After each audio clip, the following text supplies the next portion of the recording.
hampir di semua aspek dalam kehidupan, termasuk segala keputusan dan aktivitas yang kita lakukan, selalu ada dua sisi yang mengikuti, yaitu sisi positif dan sisi negatif.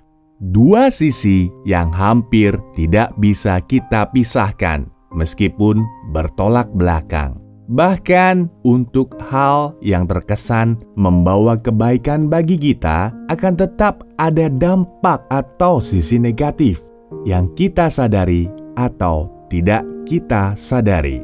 Begitu juga dengan pikiran dan hati kita. Pikiran positif tidak selalu unggul dalam pemikiran kita sehari-hari.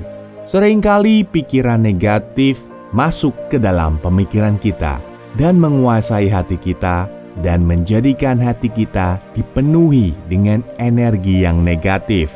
Tentu kita tidak ingin untuk mempunyai pikiran negatif, tetapi seringkali kita tidak menyadarinya.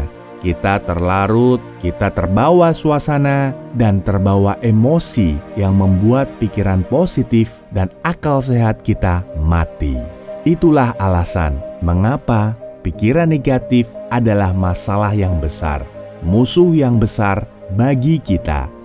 Karena seharusnya kita yang harus mempunyai kendali penuh atas pikiran kita sendiri.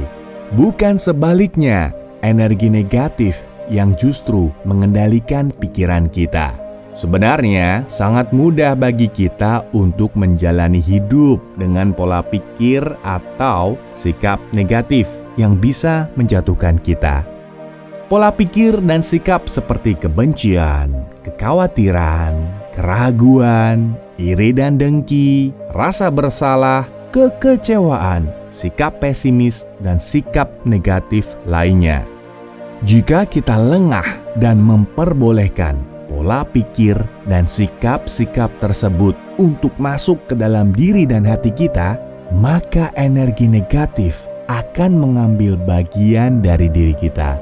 Bagian yang seharusnya diisi oleh hal baik, pikiran positif, atau energi positif.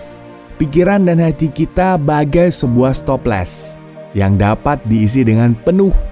Namun, yang menjadi pertanyaannya, kau akan mengisinya dengan apa?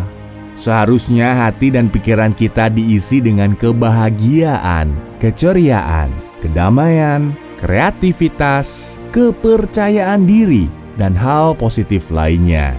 Namun, misalnya, jika kita memperbolehkan kekhawatiran masuk ke dalam diri kita, maka kedamaian akan tersingkir dari hati kita. Tidak ada tempat untuk kedua-duanya. Ruang dalam hati kita terbatas. Jika kau memperbolehkan rasa bersalah masuk, maka kepercayaan diri akan pergi. Tahukah kalian, kenapa orang tidak menikmati hidup mereka? Karena stoples mereka atau hati mereka telah terkontaminasi dengan berbagai hal negatif. Mungkin saat ini kekhawatiran tidak bisa membayar cicilan rumah telah mengisi 10% dari hatimu. Lalu kekecewaan atas sikap sahabatmu mengisi 15% hatimu. 20% hatimu yang lain diisi dengan rasa marah karena teguran dari atasanmu di kantor. Dan 15% hatimu yang lain diisi dengan rasa iri dan cemburu karena tetanggamu mempunyai mobil yang lebih bagus. Belum lagi penyesalan atas kegagalanmu untuk meraih gelar juara saat di sekolah telah mengisi 10% dari hatimu sejak lama. Maka sebanyak 70% dari hatimu telah terisi dengan hal negatif. Dan hanya menyisakan 30% saja untuk hal positif. Apa masih ada tempat bagi kreativitas, kegembiraan, gairah hidup, kepercayaan diri, kedamaian, dan sikap optimis? Kalaupun ada, porsi hal positif lebih kecil dari hal negatif. Kita tidak boleh hidup seperti itu.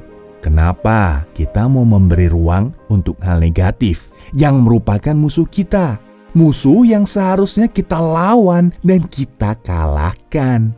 Energi negatif bisa secara diam-diam menyerang kita dan memasukkan pikiran negatif ke dalam pikiran dan hati kita. Oleh karena itu, kita harus bisa mengendalikannya. Tidak perlu keahlian sulap atau ilmu sihir untuk mengendalikan pikiran kita. Jika kau ingin menjadi sukses, kau harus bisa mengendalikannya. Kau bisa menghapuskan pikiran negatif tersebut dari kehidupanmu. Namun, bukan berarti kau tak akan pernah mempunyai pikiran negatif. Kita semua mempunyai itu, tetapi perbedaannya adalah sebagian dari kita mampu untuk mengendalikannya agar pikiran negatif itu tidak terlalu sering muncul di dalam pikiran kita. Lakukan hal ini setiap kali kita bangun di pagi hari, yaitu mengosongkan hati kita dari semua pengaruh dan pikiran negatif yang terjadi pada hari sebelumnya. Kita harus mengevaluasi diri kita. Siapa diriku yang sekarang? Di titik mana pencapaian hidupku sekarang? Apa yang ingin kuraih? Ke arah mana aku ingin menjalani sisa hidupku? Jangan berfokus pada penyesalan atas kegagalan di masa lampau. Jangan berfokus pada kekecewaan yang mematahkan semangatmu. Kita harus berdisiplin diri untuk mempunyai pola pikir positif. Mencoba untuk mempunyai perspektif lain dalam memandang suatu kejadian yang tidak menyenangkan yang telah terjadi dalam hidup. Latih dirimu untuk mempunyai perspektif positif dalam memandang persoalan hidup. Hidup itu terlalu singkat untuk mengisinya dengan segala hal negatif di pikiran kita yang dapat menghambat perkembangan hidup kita. Jika kau mengosongkan hatimu dari hal negatif, maka alam semesta akan menggantinya dan mengisinya dengan hal yang baik yang bisa datang dari mana saja. Namun, jika hatimu penuh dengan hal negatif, bagaimana bisa hal positif masuk ke dalam hatimu? Kosongkan terlebih dahulu, beri ruang.